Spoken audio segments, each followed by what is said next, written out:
How's it going, my incredible angling family? Your old fishing buddy, your trusted source for all things finned and fantastic, is back, fired up, and ready to dive into the most exciting time of year, the Canadian autumn. We're talking about the week of October 13th to October 19th, 2025, a period that promises to be nothing short of legendary for those prepared. This isn't just another forecast, friends. This is your strategic blueprint for navigating the stunning, yet often unpredictable waters of Canada as we transition deeper into fall. The vibrant tapestries of red, orange, and gold adorning our landscapes signal more than just beauty. They whisper secrets about the massive shifts happening beneath the surface, from the majestic Great Lakes to our winding lifeblood rivers and serene inland bodies of water. Every fish is reacting to the subtle cues of nature. We're on the precipice of cooler temperatures, fluctuating pressures, and a moon phase that adds its own mystical influence.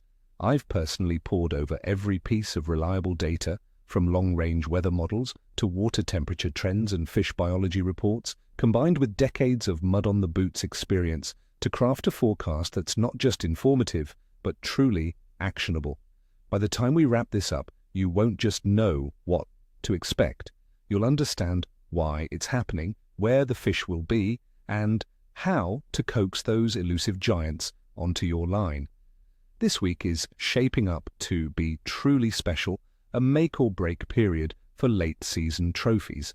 So grab your favorite beverage, settle in, and let's unlock the secrets of the autumn bite in Canada.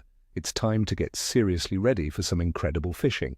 All right, my dedicated followers, let's get down to brass tacks. What's biting? Where are they hiding? And what's the magic trick to bring them in? This week, in the heart of the Canadian fall, we're focusing on 4 phenomenal species that truly come alive as the waters cool. These are the fish that demand respect, cunning, and the right approach. We're talking about the elusive walleye, the aggressive northern pike, the magnificent steelhead, and of course the legendary muskie. Each of these offers a unique dance on the end of your line, but with the right tactics you'll be well on your way to a memorable catch. Let's break down the strategy for each one. Let's start with the shimmering, succulent walleye, a true prize for any angler. As those beautiful Canadian days shorten and nights grow longer, water temperatures in the Great Lakes and our larger inland bodies of water are plummeting into that prime range, typically between 4 and 9 degrees Celsius. This temperature drop signals one thing to walleye: feed. They're aggressively schooling up, transitioning from their summertime haunts to deeper, more structured areas. You'll want to scout out rocky points that extend into deeper water, submerged humps or reefs, and the pronounced edges of deep weed lines where baitfish are congregating. Consider the western basin of Lake Erie, renowned for its incredible walleye population, as a prime example. Here, they'll be stacked up in 20 to 35 feet of water, often hugging the bottom contour. Walleye possess incredible low-light vision, making overcast days, dawn, and dusk your absolute power hours. Bright, sunny skies often push them into deeper, darker retreats. Your tackle for these beauties should be a medium-light to medium-heavy spinning rod, approximately 6 feet 6 inches to 7 feet long, paired with a 2500 or 3000 series reel spooled with 10-pound braided line. A short 2 to 3 foot fluorocarbon leader, 8 to 10-pound test, is crucial for invisibility. For presentation, vertical jigging is a killer. A ½ ounce to 1 ounce jig head, depending on depth and current, tipped with a lively live minnow, a salted shiner, or a realistic 3-inch to 5-inch soft plastic swim bait or grub in natural patterns like green pumpkin, smelt, or motor oil worked directly over structure will elicit strikes. Lift and drop, pause and feel for that subtle tick. Alternatively, slow trolling crankbaits designed to reach depths of 20 to 30 feet can be incredibly productive. Look for lures in natural baitfish patterns such as perch, shad, or fire tiger for stained water. Keep your trolling speed low, around 1 to 2 miles per hour, and incorporate occasional turns to vary your lure's action. A little trick: on days with some chop, The broken surface acts as camouflage, making walleye bolder. Always use your fish finder to mark schools of bait and the walleye tucked underneath. Precision and patience are your best friends for walleye this week. Moving on to the formidable northern pike, these streamlined predators are truly in their element as autumn deepens. This is their time to shine, my friends, as they embark on a serious pre-winter feeding frenzy to pack on crucial calories. Look for them in areas where they can stage an ambush, the last healthy patches of weed beds, submerged timber, intricate rock piles, and particularly the mouths of shallow bays that still retain a hint of warmth or are funneling schools of baitfish. They are opportunistic hunters, and with cooler water, their metabolism slows slightly, making them more inclined to wait for an easy meal. On those glorious overcast days, which we're expecting a few of this week, pike will become incredibly bold and active, venturing into surprisingly shallow water to hunt down prey. Your tackle needs to be robust to handle these toothy critters. A stout, medium-heavy to heavy casting rod, 7 to 8 feet in length, paired with a reliable bait casting reel with a smooth drag, spooled with 15 to 20 pound monofilament or 30 to 50 pound braided line, is essential. And absolutely a heavy steel or fluorocarbon leader at least 12 inches long is non-negotiable to prevent bite-offs. Lure selection is exciting. Larger spoons from 5 to 8 inches in classic, silver, gold, or the iconic 5 of diamonds pattern are irresistible. Spinnerbaits with tandem willow blades in white chartreuse or black and red, retrieved with erratic pauses and jerks, will mimic a wounded baitfish perfectly. For truly aggressive fish, casting large jerkbaits or glide baits, 7 to 9 inches long, in patterns resembling local forage, will often draw out the monsters from their cover. Don't overlook live bait either. A large shiner or sucker from 6 to 12 inches, suspended under a sturdy bobber near heavy cover, can be absolutely deadly. Remember, pike often hit on the paws, so let your lures suspend momentarily. Always, and I mean always, carry a robust landing net and long-nosed pliers or jaw spreaders for safe, responsible hook removal and quick release. Their health is paramount, friends. Next up, the acrobatic and truly magnificent steelhead. As October progresses, these incredible fish, essentially rainbow trout that have migrated to the Great Lakes and now return to their natal rivers, are in prime migratory mode. This is the moment for thrilling river action across southern Ontario and other tributary systems. You'll find them staging and moving through the deeper runs, pronounced current seams, and classic holding pools of rivers like the Credit River, the Nottawasaga, or the Saugeen. Focus your efforts on areas where the current breaks or slows just enough for them to rest, but still provides easy access to the main flow where migrating baitfish or salmon eggs might drift. Water clarity is a critical factor for steelhead. Slightly stained conditions are often best, as it offers them a sense of security without hindering their ability to spot your offering. Too clear, and they become incredibly wary. Too murky, and they struggle to feed. Float fishing reigns supreme for steelhead. A long, sensitive float rod, typically 14 to 17 feet in length, paired with a small, smooth centerpin reel or a high-quality spinning reel spooled with 8 to 10 pound main line and a 6 to 8 pound fluorocarbon leader, is your perfect setup for achieving that natural drag-free drift. Your primary offerings should mimic their natural food sources, fresh or cured roe bags, brightly colored beads, especially natural egg-mimicking patterns or two-toned mottled designs, or small jigs, ranging from 1/8 to 1/4 ounce, often tipped with a maggot, waxworm, or a small piece of shrimp. Drifting small, flashy spoons or inline spinners, like a Little Cleo or a Mepps Aglia, can also be incredibly effective, especially in faster riffle sections. For the dedicated fly angler, egg patterns, stonefly nymphs, or small streamer patterns presented with a tight line nymphing technique will draw strikes. Be ready for an explosive fight. These fish are renowned for their aerial acrobatics and powerful runs. Always practice careful catch and release, using rubber nets and minimizing air exposure to ensure these precious fish can continue their journey. And finally, for the pinnacle of freshwater angling, the fish of 1,000 casts, the mighty muskie. My friends, if you've been dreaming of landing a true Canadian giant, October is, without question, one of the absolute finest months.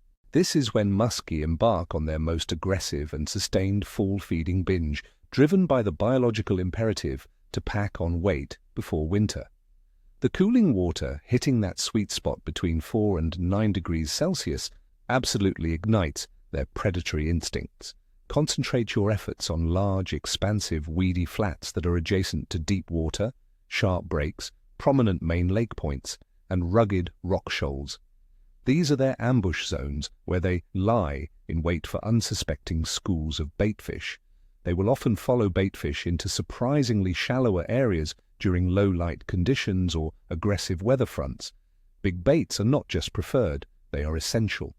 Think large bucktails with double 10 or 12 blades for maximum flash and vibration, heavy jerkbaits that suspend and dart erratically, or glide baits that offer a wide, seductive wobble in natural perch, sucker, or pike patterns. These lures should be substantial, ranging from 5 inches to a daunting 12 inches or even larger. Trolling large crankbaits over deeper sections or along contours is also incredibly effective, especially when covering vast expanses of water from a powerful boat. Muskie fishing demands immense dedication, powerful specialized gear, an extra heavy casting rod, approximately 8 to 9 feet long, a robust, high-capacity bait casting reel with a strong drag system, and at least 80-pound braided line with a heavy fluorocarbon or titanium wire leader, and an almost superhuman level of patience. But trust me, my friends, the reward of hooking into one of these freshwater giants, feeling that incredible power and witnessing their raw strength, is absolutely worth every single cast and every ounce of effort.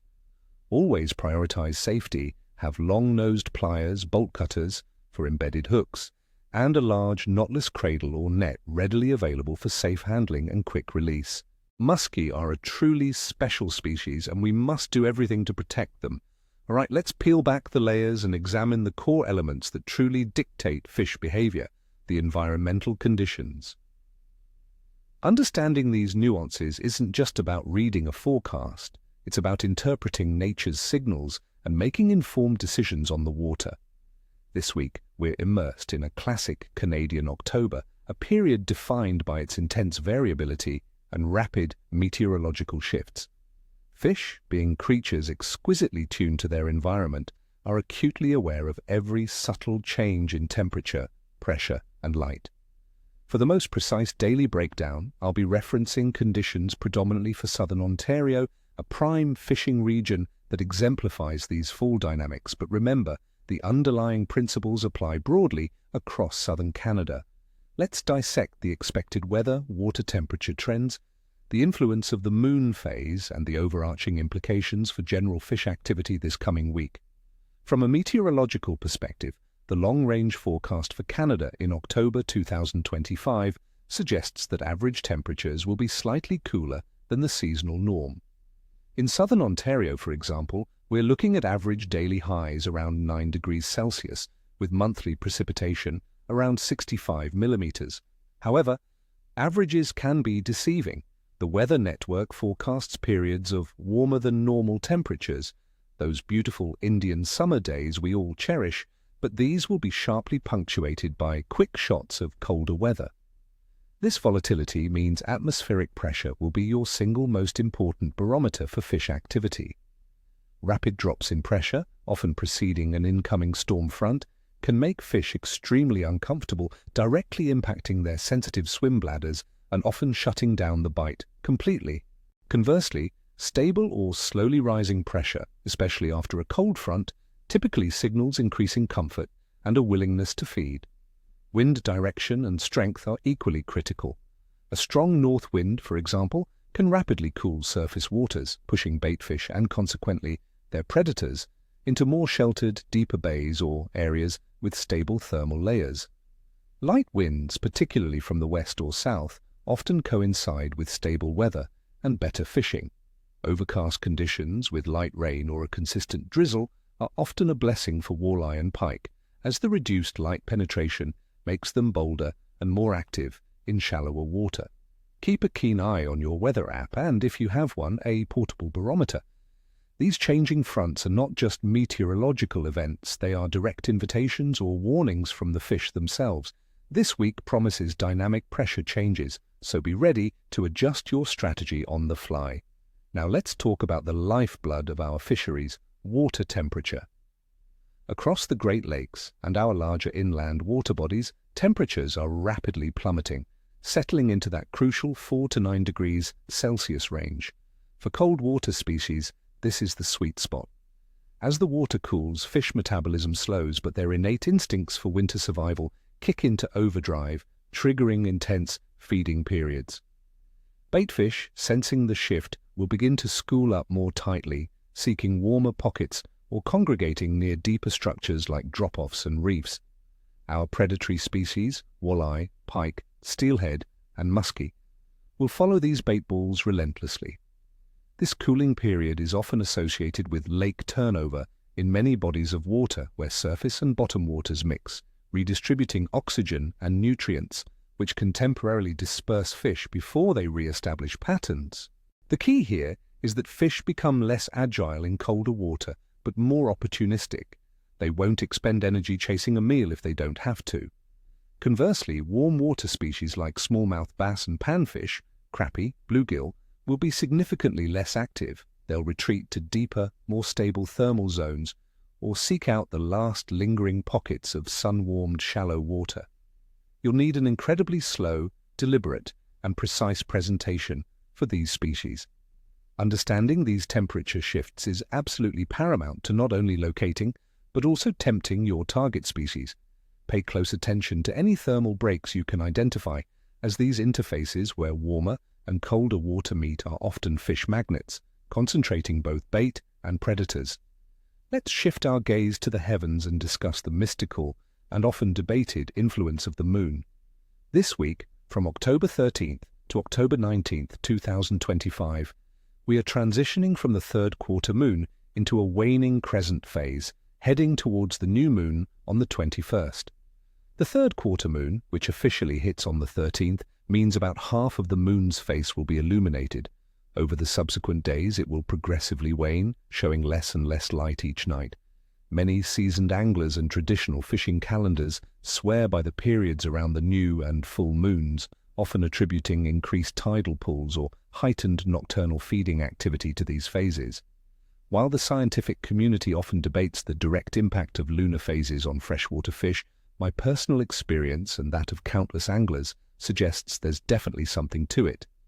During a waning moon, with less ambient light at night, some species might feed less actively under the cover of darkness, making them potentially more aggressive and willing to bite during daylight hours. Conversely, the transition towards a new moon can sometimes trigger a surge in activity as fish respond to subtle environmental cues that might coincide with these gravitational pulls. It's a subtle factor, certainly not the primary driver of success, like weather or water temperature, but it's another piece of the puzzle. Consider it an added layer to your strategy, perhaps influencing whether you focus more on early morning or late afternoon bites. So, combining all these critical factors, fluctuating weather, rapidly cooling water, and the waning moon, what does it all mean for the general fish activity across Canada this week? We are unequivocally in the thick of the fall feeding frenzy for many of our top predatory species. Walleye, northern pike, steelhead, and muskie will be highly active, driven by the biological imperative to bulk up for the long winter. However, their aggression levels will fluctuate directly with the incoming and outgoing weather fronts. A stable, mild day will see them more active than a sharp, cold snap. This is often the time when the biggest fish of the season are caught, as they are at their heaviest and most robust. Conversely, warm water species like largemouth and smallmouth bass will be experiencing a significant slowdown in their metabolism. While you can still tempt them, you'll need to work considerably harder, focusing on deeper, more stable structures and employing a much slower, more meticulous presentation. Panfish, such as crappie and bluegill, might still offer some action in the sun-warmed shallows during milder spells, but they too will progressively move towards deeper, more stable water as the week progresses and temperatures continue to drop. The overriding theme for this week, my friends, is adaptability. Those anglers who can read the conditions, interpret the fish's reactions, and adjust their tactics, be it lure choice, depth, or retrieve speed, will be the ones bending rods and creating unforgettable memories. Don't be afraid to experiment, and always pay attention to the subtle clues the fish are giving you. All right, my fellow fishing enthusiasts, the moment of truth. Here is my day-by-day breakdown of the fishing forecast for this exciting week, from October 13th to October 19th, 2025. I'll be focusing primarily on southern Ontario for the specific daily weather context, as it's a fantastic example of the diverse fishing opportunities and challenges across Canada. Remember, these are informed predictions backed by the best data and angling wisdom, but always be ready to adapt to what Mother Nature throws at you. Let's start our week on Monday, October 13th. The third quarter. Moon phase is officially with us, meaning about 53% illumination and decreasing. Expect distinctly chilly conditions with a mix of sun and scattered light showers, very typical for early fall in southern Ontario.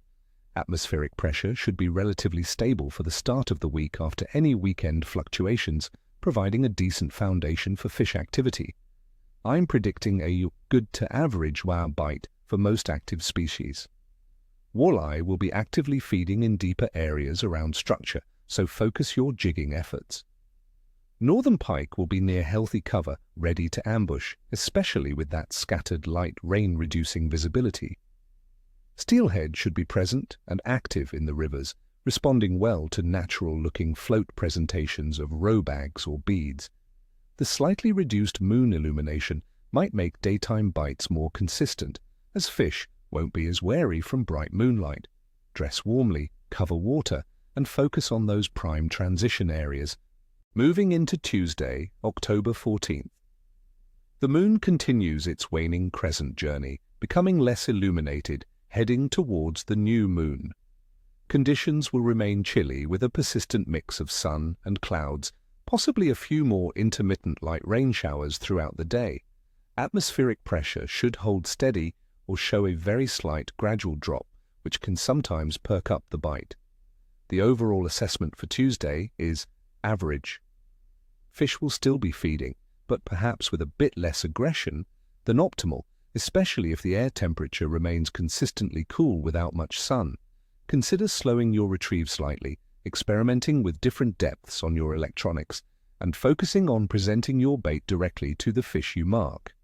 This might be a good day for a patient musky angler, methodically working cover with larger, slower-moving baits, waiting for that one big, explosive strike.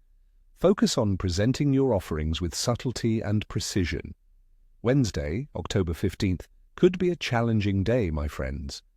We're anticipating one of those quick shots of colder weather that the long-range forecasts warned about, likely bringing a sharp drop in air temperature, a noticeable shift to strong northerly winds, and a significant rise in atmospheric pressure.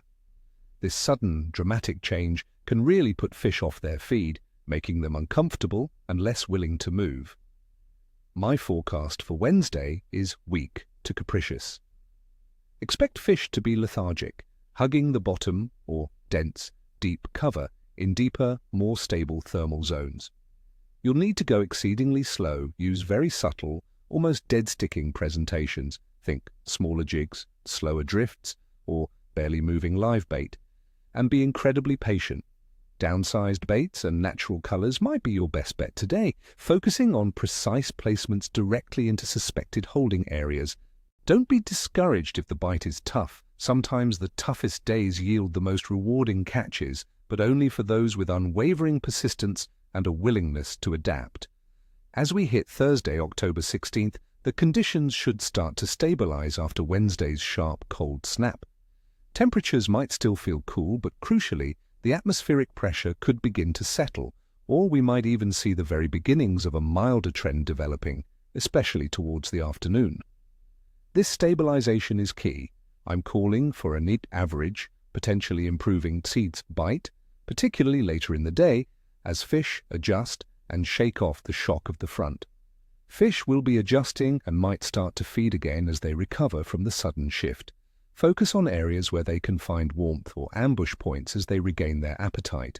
Steelhead in rivers might become more active if water levels are stable and the pressure equalizes. For walleye and pike, look for them to move back to more aggressive feeding grounds as their comfort levels increase. A slow, steady approach early, transitioning to more active retrieves later in the day, could pay significant dividends. Patience and observation will be your winning strategy. Friday, October 17th, looks significantly more promising, friends. We're expecting the glorious start of a warmer spell for mid-October, bringing more comfortable air temperatures, potentially reaching the mid-teens Celsius, and stable, possibly even slowly dropping, atmospheric pressure. This will be a very welcome change for both anglers and fish, reigniting their metabolic engines and sparking renewed activity. My forecast for Friday is Agaduiampai. This warmer trend should activate predatory species across the board, especially walleye and northern pike, pushing them to feed more aggressively as they sense the fleeting warmth. It's a great day to cover water, try a variety of presentations, and be prepared for some enthusiastic, hard-hitting strikes. The musky bite could also really pick up with these more favorable conditions, so have those big lures ready and work them with confidence. Fish will likely move shallower during these milder periods, so expand your search areas to include slightly shallower weed edges and rock piles. Now for the eagerly anticipated weekend, Saturday, October 18th. The warm spell is highly likely to continue, perhaps with some pleasant overcast conditions, which are absolutely ideal for many species, particularly walleye and pike, by reducing light penetration and increasing fish comfort. This is shaping up to be one of the best days of the week, potentially offering fantastic, non-stop action. My assessment for Saturday is excellent to good. Expect active, aggressive feeding from all our target species. Steelhead runs should be strong, with fish readily taking roe and beads in the rivers. Muskie will be on the hunt, so be ready for follows and explosive strikes. Remember that figure 8 at the boat. Walleye will be responsive to jigs, trolled baits, and even casting crankbaits, and northern pike will be hitting those spoons and spinnerbaits with gusto. Get out there early and stay late, because these are the days we dream of. Make the absolute most of this prime autumn feeding window. And to wrap up our exciting week, Sunday, October 19th. The warm spell might start to show signs of breaking, with a gradual return to cooler temperatures, and potentially some scattered showers as a new, cooler front begins its approach. Atmospheric pressure might begin a slow, gentle decline, or remain relatively stable before the next change. My forecast for Sunday is good to average. Fish will still be active, riding the tail end of the warm trend and trying to get a final feed in before conditions shift again, but they might become a bit more cautious as the weather begins its transition. Focus on maintaining a consistent presentation and being extra observant for subtle bites, as they might not be as aggressive as Saturday. It's still a fantastic day to be on the water, but maybe not quite as explosive as Saturday, so adjust your expectations and tactics accordingly. Don't be afraid to follow any remaining schools of baitfish into slightly deeper water, or look for those last sun-warmed pockets. So there you have it, my friends, your comprehensive and detailed forecast for a truly transitional and exciting week of fishing in Canada. Remember, autumn fishing demands not just skill but also adaptability, unwavering patience, and a keen eye for those subtle changes in environmental conditions. But with the right approach, armed with the knowledge we've shared today, this week could deliver some of your most memorable and trophy-worthy catches of the entire year. Always prioritize safety out there on the water, respect our precious aquatic resources by practicing ethical angling, and most importantly, soak in and enjoy every single moment you get to spend pursuing your passion. May your lines be tight, your drags scream, and your nets be gloriously heavy. As we say in the fishing world, ni fosta ni cheshwi, or no tail, no scales, for good luck. Before you cast off, do me and the channel a huge favor. If you found this forecast helpful, insightful, or simply entertaining, please smash that like button, subscribe to the channel if you haven't already, and make sure you ring that notification bell so you don't miss any of our upcoming videos packed with tips, tricks, and adventures. And in the comments section below, I absolutely love hearing from you. What are your specific plans for this week? What species are you targeting? And what's your go-to fall bait or lure that never lets you down? Share your observations, your triumphs, and your questions.